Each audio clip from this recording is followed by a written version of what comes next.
предчувствием не верю, и примет я не боюсь, ни клеветы, ни яда я не бегу.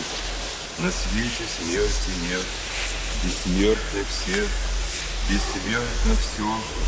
Не надо бояться смерти ни в 17 лет, ни в 70.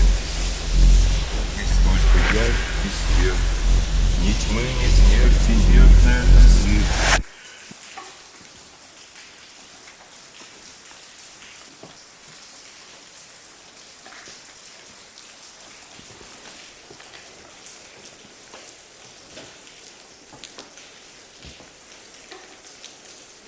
На берегу морском, и я из тех, кто выбирает сети, когда идет бессмертие косяком. Живите в доме, и не рухнет дом. Я вызову любое из столетий, войду в него и дом построю в нем. Вот почему со мною ваши дети и жены ваши за одним столом, а стол один и прадеду, и внуку. Грядущее свершается сейчас. И если я приподнимаю руку, все 5 лучей останутся у вас. Я каждый день минувшего, как крепью, ключицами своими подпирал, измерил время землемерной цепью и сквозь него прошел, как сквозь Урал. Я век себе по росту подбирал, мы шли на юг, держали пыль над степью. Бурьян чадил, кузнечик баловал, подковы трогал, усами пророчил и гибелью грозил мне, как монах. Судьбу свою к седлу я приторочил.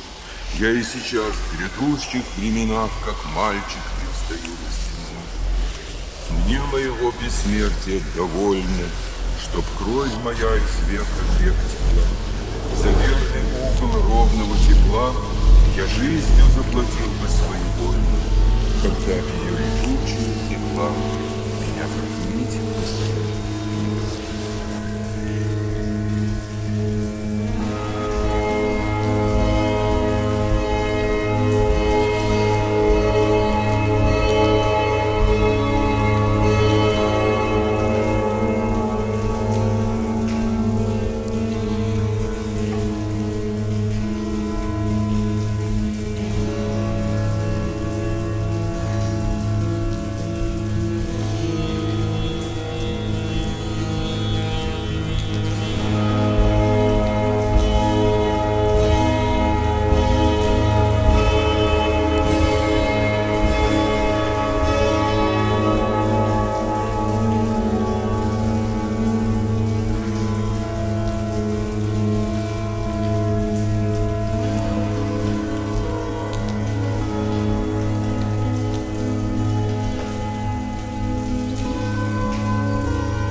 Elle m'avait invité, c'était le jour de son anniversaire. Et puis alors, comme elle est vieille, elle ne mange pas beaucoup. Et puis elle garde tout son argent. Elle n'en aurait pas eu besoin, elle allait bientôt mourir. Alors, comme je connaissais sa plante, j'étais lui faucher des ronds, quoi. Je savais bien qu'elle s'en apercevrait pas. La preuve, c'est qu'elle s'en est pas aperçue. Elle m'avait offert un beau bouquin ce jour-là. Alors, ma mère, elle avait l'habitude de fouiller dans mes poches. Et le soir, j'avais mis mon pantalon sur mon lit, elle est sans doute venue, puis elle a fauché les ronds, parce que le lendemain, je ne les ai plus trouvés. Puis elle m'en a parlé, alors j'étais bien forcée d'avouer que je les avais pris à ma grand-mère. Alors à ce moment-là, elle m'a confisqué le beau livre que ma grand-mère m'avait donné. Puis un jour, j'ai demandé parce que je voulais le lire, et je me suis aperçue qu'elle l'avait revendu.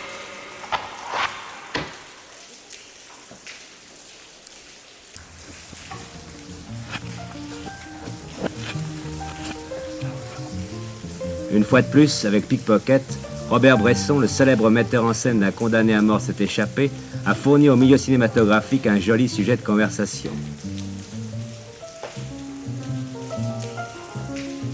Certains le portent au nu, il est le plus grand, presque le seul. D'autres, en revanche, paraissent ne pas avoir très bien compris. Et vous, est-ce que vous pensez qu'on vous a compris?